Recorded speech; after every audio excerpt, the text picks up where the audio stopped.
12 anyos na batang babaeng nawala matapos maligo sa Bibit Falls sa Antipolo nitong linggo. Bangkay na ng matagpuan. Dalawang pulis na itinuturong protektor ng mga batang mandurukot sa Maynila. Posible raw matanggal sa serbisyo. Lalaking halos 8 taong wanted sa kasong pagpatay at pagtutulak ng droga. Arestado sa Maynila. Bagyong papangalanang Karina. Posibleng pumasok sa Philippine Area of Responsibility ngayong araw. At Dolphy, patuloy na inoobserbahan sa Makati Medical Center matapos salina ng dugo. Huwag pahuli, tutok na sa unang balita. Magandang umaga, una sa balita, una sa serbisyong totoo. Darito na mga unang balita.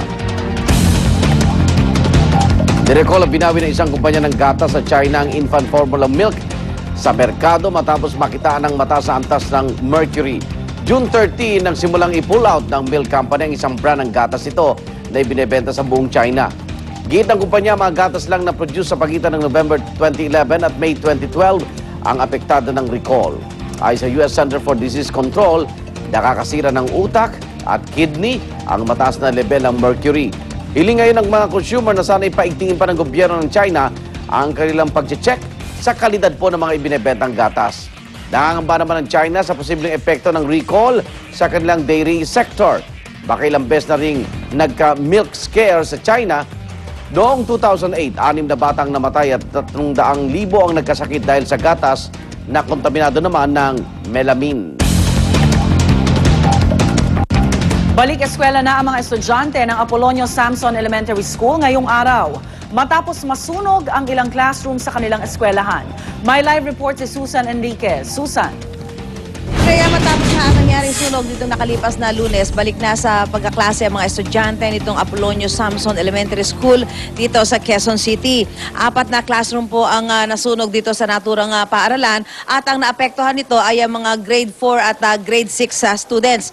At dahil nga po sa nangyaring sunog, yung mga iniiwang gamit ng mga estudyante gaya ng mga libro ay nasunog po lahat yan at yun yung medyo nagiging problema ngayon ng mga estudyante. Batay ho doon sa report ng Bureau of Fire Protection, isang sumabog na LPG dito po sa likod nitong paaralang ito ang naging dahilan ng pagkasunog, kaya po nadamay itong 4 na classroom dito sa Apolonio Samson Elementary School. At dahil nga po balik na sa normal ang klase ngayong araw nito, yung mga estudyante na nagkaklase dito sa mga nasunog na classroom ay doon muna sa katabing gusali nila magka-classroom dahil ang gumagamit naman yan ay yung mga estudyante na pumapasok ng panghapon. Sa bilang nga po ay 400 yung estudyanteng naapektuhan, yung kanilang mga gamit ay natupok dahil kasama sa nasunog dito ay ang kanilang science room. At yung nakikita ho natin dito, ito yung mga ilang gamit ng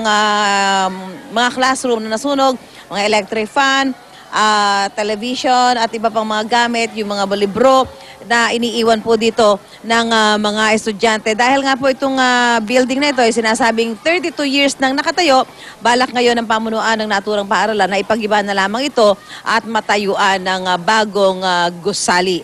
Mula rito sa Apolonio Samson Elementary School sa Quezon City, balik sa Rhea. Maraming salamat, Susan Enriquez. Natagpuan po sa floodway sa Taytay Rizal ang labi ng dalagitang nawala habang naliligo sa Bibit Falls sa Antipolo noong linggo. Darito ang report ni Jay Sabale.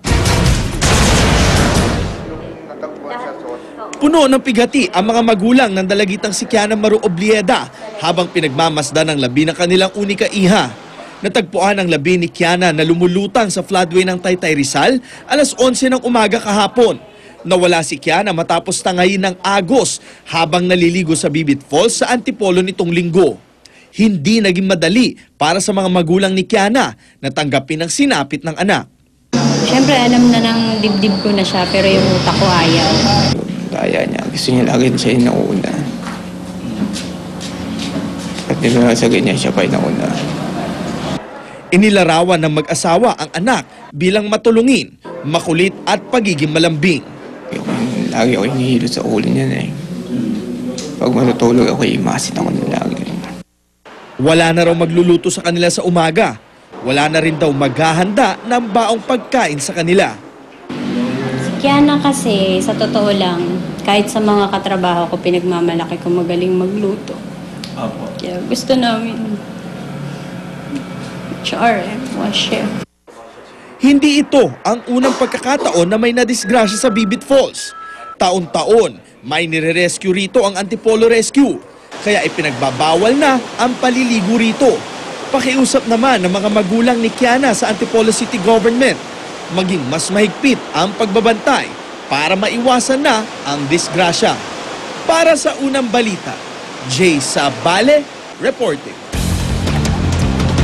Ang mga balitang nakalap sa magdamag na pagbabantay po natin, hatid ni Ivan Mayrina sa unang ronda.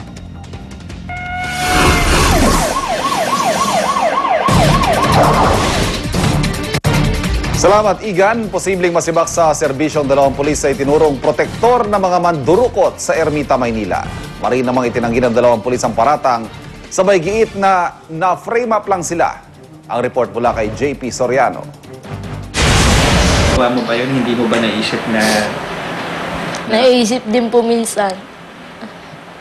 Siyempre, hindi rin po ako makalis din sa peso namin. Dahil kasi inawat po kasi ako ng pulis. Huwag muna daw umuwi, ganyan.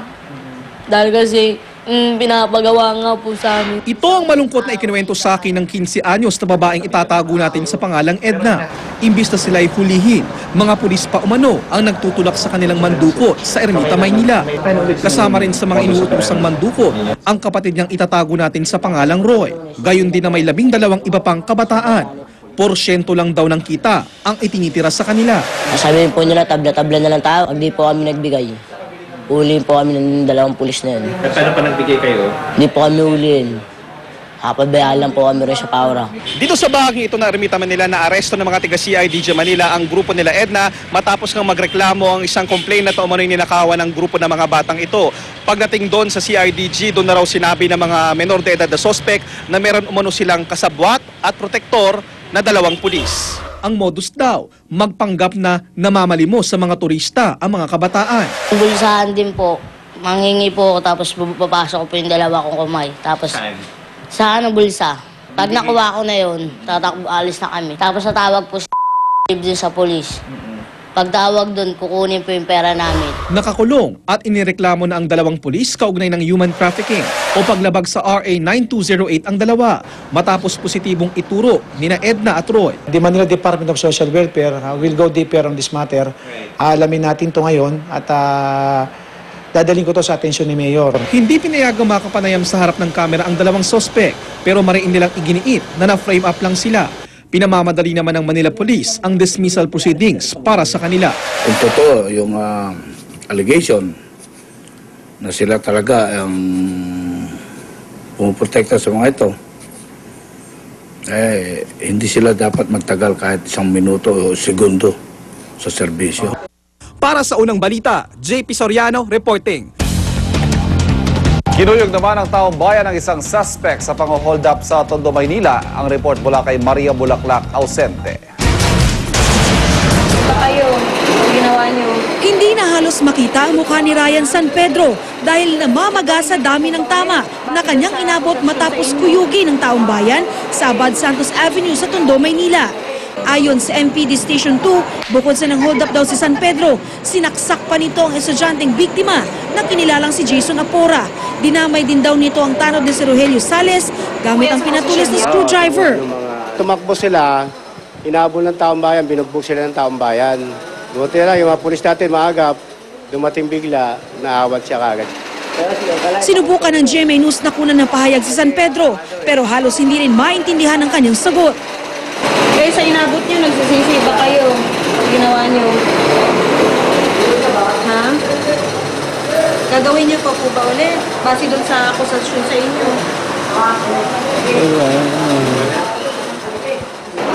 Agad ipinamedical test ng otoridad si San Pedro at maaaring i-confine pa dahil sa inabot nitong bugbog. Samantalang ang kanyang mga biktima ay patuloy pa rin ginagamot sa ospital. Ito ang unang balita mula sa Maynila. Maria Bulaklak, Center reporting.